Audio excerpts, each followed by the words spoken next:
本期给大家分享 OBS 27.0 的重要功能，比如笔记本直播再也不会黑屏， N 卡的降噪可以直接在 OBS 内使用，还有更好玩的转场效果能够分享给大家。视频内提到的资源，大家可以到对应的官网去下载，也可以关注我的公众号去下载这个资源。这个软盘呢是不需要登录，而且你们下载是能够有满速的一个效果。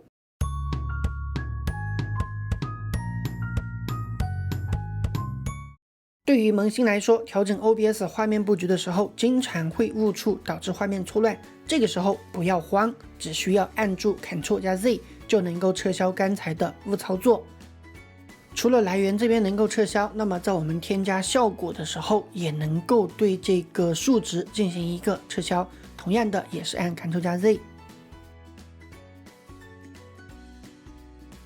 除了撤销和重做，我们能够把来源这里经常不移动的这些来源给它锁住，就是选中来源，然后点这个锁。那么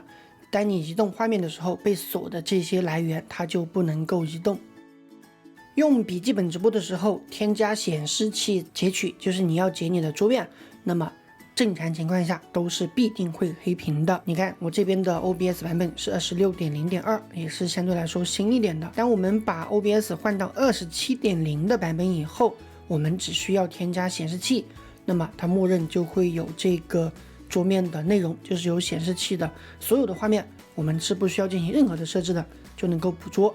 当然了，也有两个小的前提，第一个就是需要你 Windows 10的版本是1903版的以上，第二个就是如果你以前添加过显示器采集，那么需要把以前的删掉，在新的 27.0 的版本里重新添加。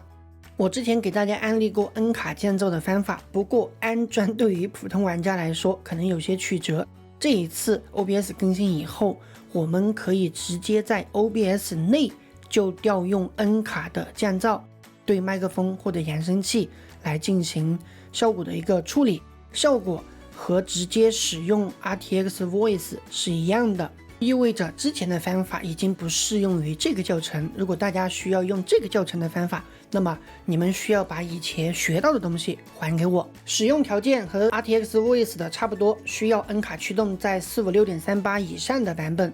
操作系统为 Windows 10。如果你只有一个显卡，注意是如果你只有一个显卡，而且是 AMD 或者英特尔的，那么是不支持这个降噪的，这是前提条件。这都满足了，那么我们继续往后搞。第一步就是去下载英伟达的这个 SDK， 我会放到软盘里，也会放到基地这边。大家下载以后会有两个版本，如果你的是204的显卡，那么就安装下面这个；如果是304的显卡，那么就安装上面那个。注意 RTX 前面的这个文件名是不一样的，大家注意区分。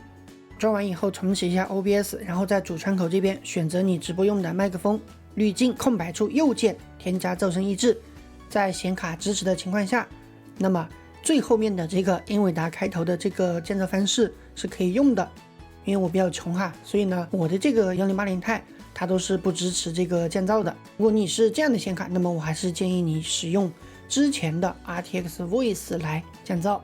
平时我们显示或者隐藏某个来源的时候，效果是比较生硬的，大家可以看我的这个演示。那么在这次更新以后，我们可以对每一个来源都添加显示隐藏的一个转场效果，当你显示它就会有这个特效出来。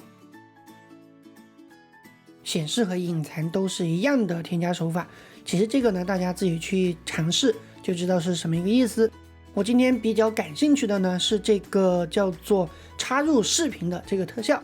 这个就有点意思了哈。我重点给大家分享一下，我想在隐藏摄像头的时候，对，就是这块木板，我想让它隐藏的时候播放其他的一个日常的一个视频给观众来看，这个时候我们就可以合理的利用这个隐藏转场特效插入视频来达到我刚才说的这个效果。选中摄像图这个来源，然后右键添加隐藏转场特效，